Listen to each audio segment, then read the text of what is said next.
સંકલનમાં આજે બહુ નાની એવી ને સરસ વાત કરવાના છે. ટૂંકમાં આપણે થોડાક સારા વિચાર શીખવાના છે અને પછી તમારે લોકોએ કામ કરવાનું છે એક દિવસ સુધી. હવે જો સૂત્રો તો બધા આવડે છે કે ભાઈ cos નું સંકલન sin નું minus cos x tan નું x n + 1 over n + 1 1 upon x log mod x વગેરે વગેરે. છેલ્લે sec અને cosec ના સૂત્રો પણ આપણે જોયા હતા.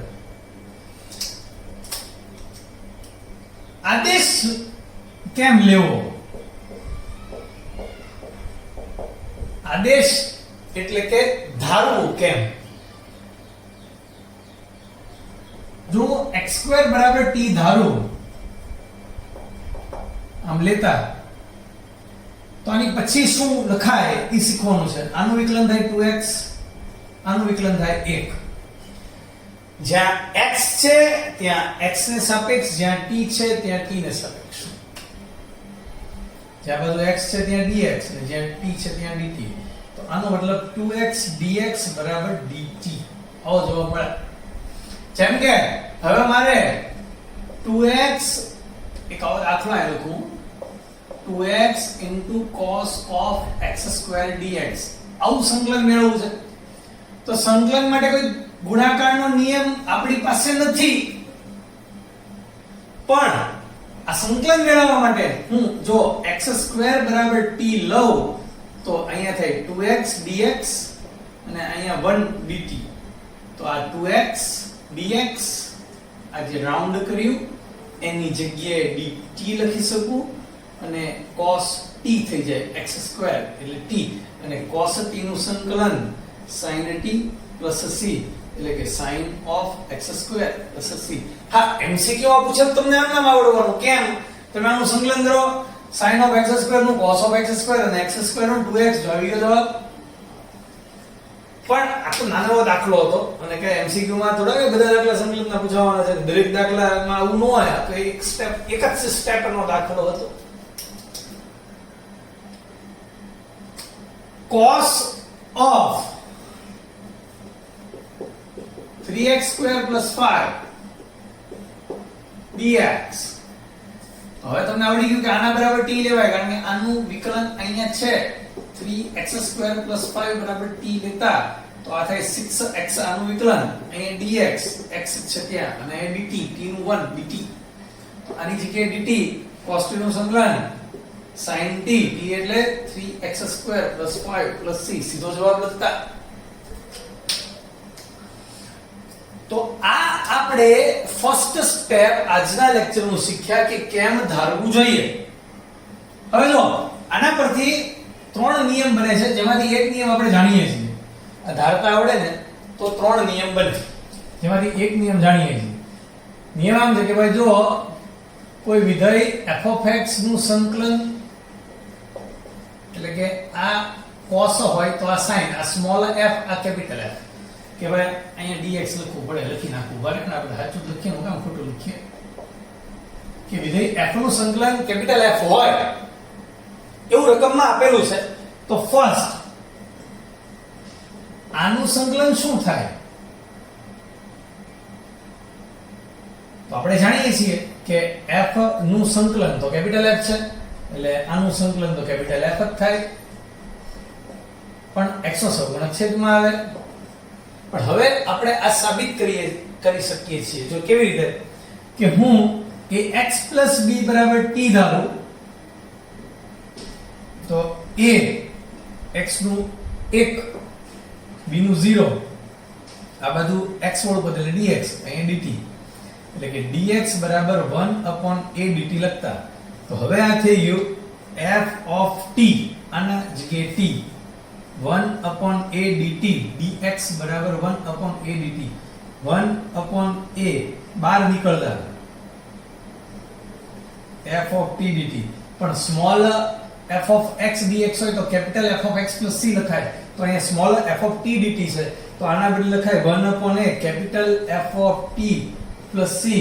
t ની કિંમત પાછી મૂકતા તો 1/a capital F of ax plus b plus c.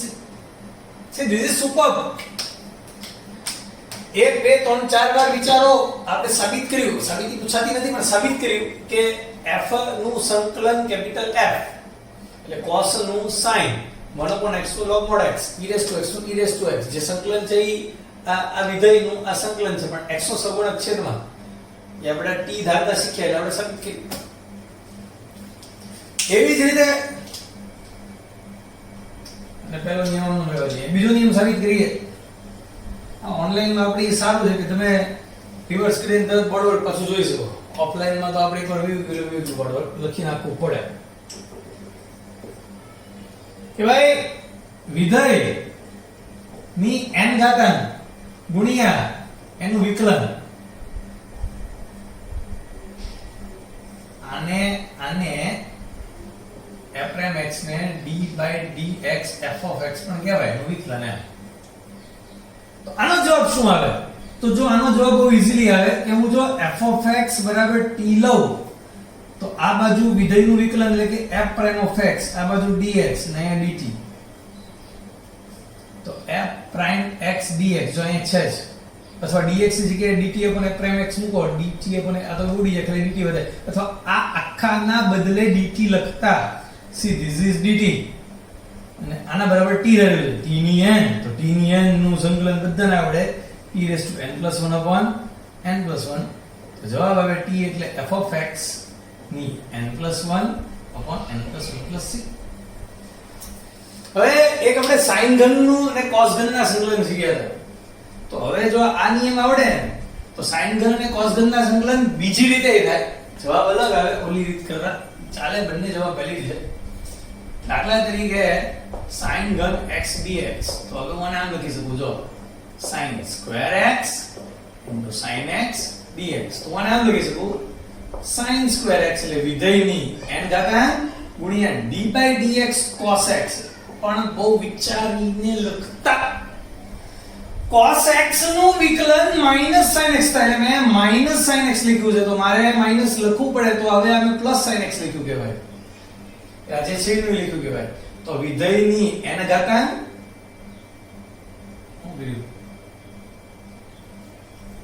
sin square x તો અહીંયા d/dx sin x હોવું જોઈએ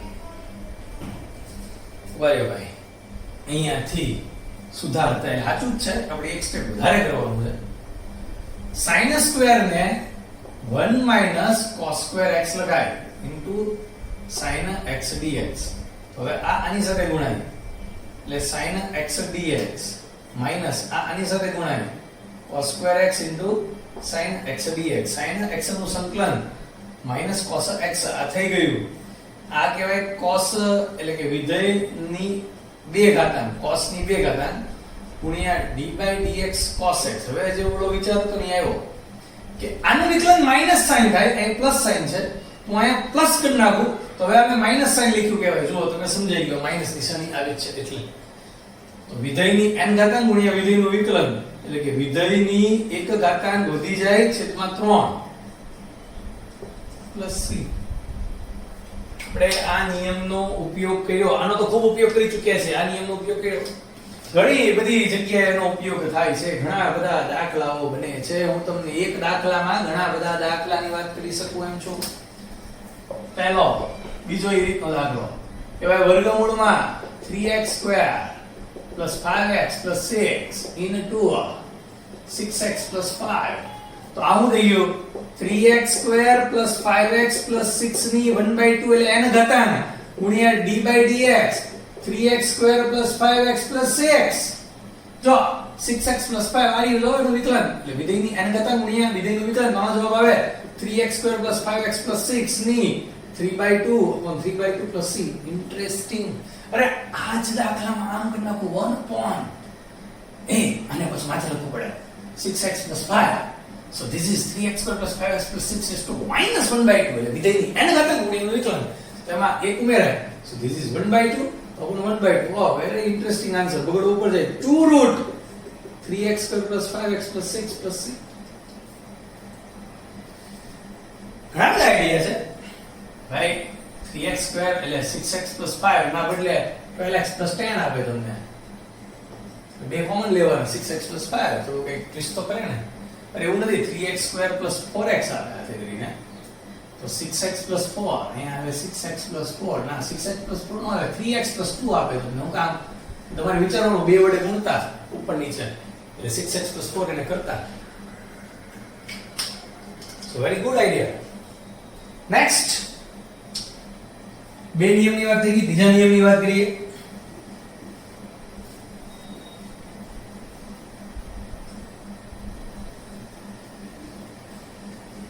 નિયમ નંબર 3 આમ છે, છેદ નું વિકલન અંશમાં. તો આનો જવાબ આવે log mod છેદ પ્લસ c. તમારી આગળ એનું ઉદાહરણ છે, તમે જાણો છો cot x નું સંકલન. હવે એનું સૂત્ર યાદ છે તમને, log mod sin plus c. જો cot માં હકીકતમાં છે શું? cos upon sin. એટલે sin નું વિકલન cos અંશમાં છે કે ભાઈ અહીંયા sin x અંશમાં d/dx sin x. તો આનો જવાબ શું આવ્યો? log mod sin. સાબિત કરીએ આપણે. we can prove it. how? તમે આને t ધારી લ્યો કે f of x બરાબર t. આ બાજુ વિકલન એટલે f prime of x, આ બાજુ dx, અહીંયા dt, એટલે f prime of x dx. this is dt upon t, એકના છેદમાં t નું સંકલન log mod t plus c. so this is log mod f of x plus c. તો એવી જ રીતે tan x નું વિકલન તમે જાણો છો, સંકલન તમે જાણો છો, sin upon cos dx છેદમાં cos x અંશમાં d/dx cos x. નહીં, આ માઈનસ sin x કહેવાય ને એડજસ્ટ કરતા. તો જવાબ આવ્યો માઈનસ log mod,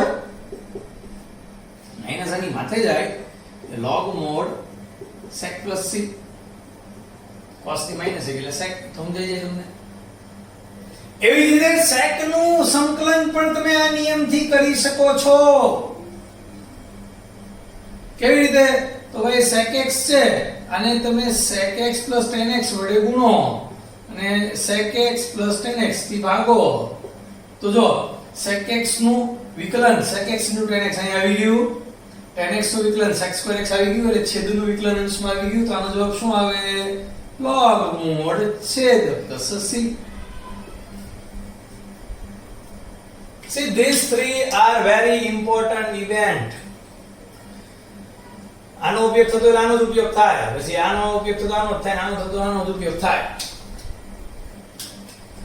હવે તમારે એસાઇનમેન્ટ નંબર 1 હું સેક્શન C અને D, કાલે રવિવાર છે, કાલે કોઈ મૂક ટેસ્ટ નથી તમારે, નેક્સ્ટ સન્ડે મૂક ટેસ્ટ છે. તો કાલના દિવસ સુધીમાં આખું એસાઇનમેન્ટ કમ્પ્લીટ કરવાનું છે. હું તમને એની હિન્ટ, એના સોલ્યુશન્સ હિન્ટ તમને હું મોકલાવું છું PDF ફાઇલમાં. જરૂર પડે ત્યાં હિન્ટ જોવાની, અને તેમ છતાં હિન્ટ જોયા પછી ન આવડે તો એ ડાઉટ તમારે મેન્ટર ટીચરને મોકલવાના. મારી આગળ ડાઉટ આવી જશે. આની પછીનો લેક્ચર સોમવારે જે હશે એ એસાઇનમેન્ટ એકનો ડાઉટ લેક્ચર હશે. કાલના દિવસમાં એટલે આ લેક્ચર પછી, આ લેક્ચર જોયા પછી આખો એસાઇનમેન્ટ ગણીને સોમવારે બતાવી દે. આખો એસાઇનમેન્ટ 100 દાખલા હશે અંદાજિત, 80 90 100 જેટલા હોય એટલા. પહેલા દાખલાથી શરૂ કરી છેલ્લા દાખલા સુધી પહેલા એકવાર સોલ્વ કરી નાખો. હું તમને હિન્ટ મોકલું એટલે તમે ગ્રુપ પેજ લઈને બેસી જાઓ. ચોપડો પેજ જે હોય, નોટ ચોપડો કાગળિયા લઈને બેસી જાઓ. લેક્ચર આખો જોયા પછી હિન્ટ હું મોકલું છું PDF ફાઇલમાં. એટલે મોબાઈલમાં તમારી પાસે હિન્ટ હોય, એસાઇનમેન્ટ લખી નાખેલું હોય, રકમ લખેલી હોય આખા એસાઇનમેન્ટની અલગ કાગળમાં, એક એક રકમ જાતે પ્રયત્ન કરવાનો, ન આવડે તો હિન્ટમાં જોવાનું. એમ આખું એસાઇનમેન્ટ જે બાકીનું છે એ સોલ્વ થઈ જાય. સોલ્વ થઈ ગયા પછી પહેલેથી છેલ્લે સુધી એક સિંગલ સિટિંગે ગણી નાખો. કાલે રવિવાર છે, મસ્ત કામ થઈ જશે, સંકલન ટનાટન આવડી જશે. એસાઇનમેન્ટ એક જ અગત્યનું છે, પછી તો સંકલન સાવ સહેલું છે. અહીં સુધી રાખીએ છીએ. તમને હોમવર્ક સમજાઈ ગયું. સોમવારે મારે આખું એસાઇનમેન્ટ એક જોઈએ અને ડાઉટ મેન્ટર ટીચરને મોકલી દેવાના. એટલે જે ડાઉટ હશે એ બધા હું સોલ્વ કરાવી દઈશ.